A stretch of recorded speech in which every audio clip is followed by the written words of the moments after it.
Vidite, do pre 10 godina hirurška intervencija jeste bila agresivna, radila se kao otvorena operacija. Danas se radi laparoskopski, kroz nekoliko malih ubodnih rezova, ono što u narodu zovu kroz ključaonice. Nema otvaranja trbuha, nema velikih rezova, nema sečenja. Radi se unutra ekstremno precizno, mala je trauma hirurška, tako da nije tako agresivno kao što je nekad bilo.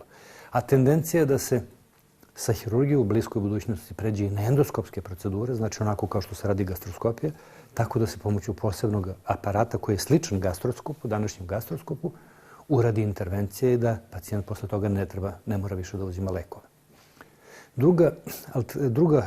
Drugi razlog kada lekari treba da savjetuju pacijentima operaciju, to je kada lekovi ne pomažu. Kada pacijent uzima lekove, a i pored lekova ima tegobe. Jel takvih ima? Ima.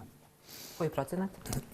Pa procenat nije preterano veliki, ali sa vremenom dolazi do tolerancije na lekove, odnosno smanjuje se efekat lekova. Prema tome ima značajan broj pacijenata probleme posle nekoliko godina uzimanja lekova, kontinuiranog uzimanja lekova, zato što jednostavno efekat lekova počinje da slabi.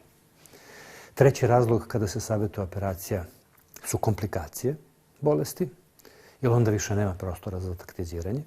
I četvrta indikacija su manifestacije koje nisu direktno prouzrokovane oštećenjem jednjaka, znači oštećenje grla, oštećenje pluća i tako dalje, hronični kašalj.